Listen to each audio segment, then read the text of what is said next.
सुबह आंख खुलते ही सबसे पहला ख्याल क्या आता है? फिर वही दिन, फिर वही दौड़, फिर वही संघर्ष। तुम थक चुके हो, शरीर से नहीं, रूह से।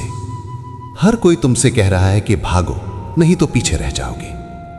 लेकिन आज मैं तुमसे कहने आया हूं, रुको। अगर आज नहीं रुके तो शायद फिर कभी नहीं रुक पाओगे। वो झूठ जो हम जीते हैं। मेरे दोस्त, तुम एक ऐसी रेस में दौड़ रहे हो जिसका कोई अंत नहीं है। तुम सोचते हो कि अगली तरक्की, अगली गाड़ी या बैंक बैलेंस तुम्हें शांति देगा। लेकिन सच बताओ, क्या पिछली सफलता ने तुम्हें शांति दी या उसने सिर्फ तुम्हारी भूख और बढ़ा दी? हम एक दिखावे की दुनिया में जी रहे हैं। तुम सोशल मीडिया खोलते हो, हर कोई खुश है, हर कोई घूम रहा है, हर कोई सफल हो रहा है। उन्हें देखकर तुम्हें लगता है कि शायद मुझ में ही कोई कमी है, शायद मैं ही पीछे रह गया हूं। तुम दूसरों की चमक दमक देखकर अपनी असली हकीकत को कोस रहे हो। यह तुलना का जहर रोज थोड़ा थोड़ा तुम्हें मार रहा है। तुम एक मशीन बन गए हो। सुबह उठो, काम पर जाओ, बिल चुकाओ और सो जाओ। क्या इसीलिए पैदा हुए थे? क्या जीवन का मकसद सिर्फ बैंक की किश्तें भरना है? रुकने की हिम्मत। आज सबसे बड़ी क्रांति है रुक जाना। रुकने का मतलब हारना नहीं है। रुकने का मतलब है अपनी गाड़ी के इंजन को ठंडा होने का मौका देना। चलती गाड़ी की मरम्मत नहीं हो सकती। तुम्हें डर लगता है कि अगर तुम रुके तो दुनिया आगे निकल जाएगी। निकलने दो। यह दुनिया पागलों का एक मेला है। यहां हर कोई किसी ना किसी चीज के पीछे भाग रहा है, बिना ये जाने कि उसे वो चीज चाहिए भी या नहीं। तुम्हें सिर्फ सफल नहीं होना है, तुम्हें सार्थक होना है। तुम्हें सिर्फ व्यस्त नहीं होना है, तुम्हें जीवंत होना है।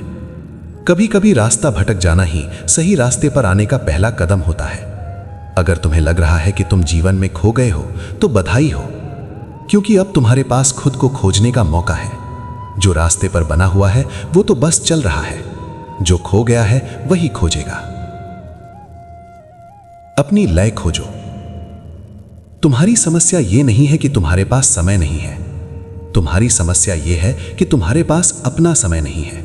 तुम्हारा सारा समय दूसरों की उम्मीदों को पूरा करने में जा रहा है। समाज ने तुम्हारे लिए कहानी लिखी है। पढ़ाई, नौकरी, शादी, बच्चे, रिटायरमेंट और मौत। तुम बस उस लिखी हुई कहानी को जी रहे हो। अपनी कहानी कब लिखोगे? अपनी लय को पहचानो। हर फूल के खिलने का अपना समय होता है। कोई वसंत में खिलता है, कोई सर्दियों में। अगर गुलाब ये सोचकर दुखी हो कि मैं कमल जैसा क्यों नहीं हूं, तो वो अपनी सुंदरता भी खो देगा। तुम हो, तुम्हारी अपनी यात्रा है, तुम्हारे अपने संघर्ष हैं और तुम्हारी अपनी जीत है। दूसरों के नक्शे कदमों पर चलना छोड़ो, वहां भीड़ बहुत है। अपना रास्ता खुद बनाओ। तो आज, अभी एक वादा करो खुद से कि तुम अब और नहीं भागोगे जब तक तुम्हें पता ना हो कि क्यों भाग रहे हो। कि तुम अपनी तुलना किसी और से नहीं करोगे, क्योंकि तुम्हारी कहानी अलग है। कि तुम इस दुनिया के शोर को बंद कर दोगे ताकि तुम अपनी दिल की आवाज सुन सको। बहुत हो चुका दूसरों के लिए जीना। अब सांस लो, गहरी सांस लो और अपनी शर्तों पर जीना शुरू करो। तुम मशीन नहीं हो, तुम एक अद्भुत संभावना हो। जागो और सिर्फ अपने लिए जियो।